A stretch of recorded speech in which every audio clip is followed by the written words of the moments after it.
வணக்கம். இன்று கல்லாமை அதிகாரத்தின் 3வது குறளை நாம் பார்க்க இருக்கிறோம். படிக்கலைன்னா என்ன அப்படிங்கிற வள்ளுவர் ஏற்கனவே 2 குறளில் சொல்லியிருக்கார் இல்லையா?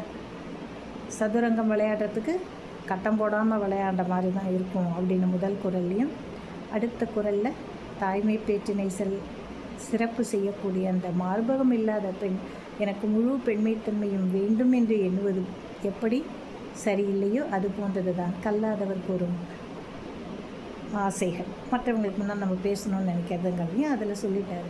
இப்போ என்ன சொல்கிறாருன்னா, படிக்காதவன் கூட நல்லவனாக போயிடுவான். எப்போ அப்படின்னா, கற்றறிந்த அறிஞர் பெருமக்கள் முன் நான் தான் பெரியவங்கிறத காட்டாமல் அமைதியாக இருந்துட்டால் போதும். அவ்வளோதான் விஷயம். சில சமயங்களில்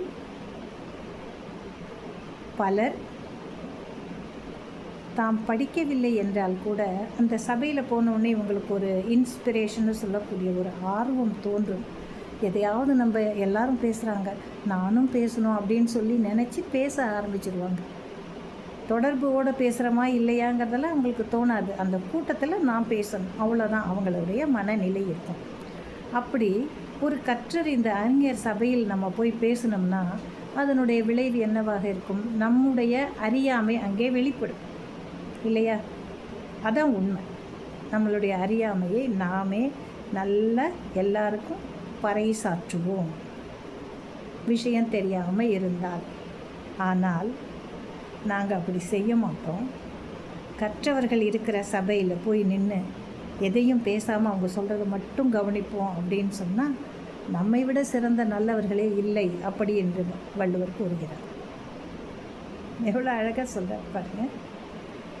கல்லாதவரும் நனி நல்லார், கல்லாதவரும் நனி நல்லார், கற்றார் முன் சொல்லாது இருக்க பெறின், கற்றார் முன் சொல்லாது இருக்க பெறின், கல்லாதவரும் நனி நல்லர், கற்றார் முன் சொல்லாது இருக்க பெறின்.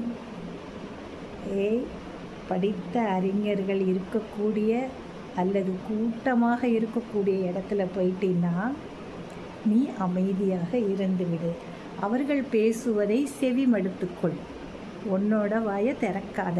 நீ அப்படி இருந்தாலே மிகச்சிறந்தவனாக கருதப்படுவாய். நனி நல்லார், கல்லாதவரும் நனி நல்லார்.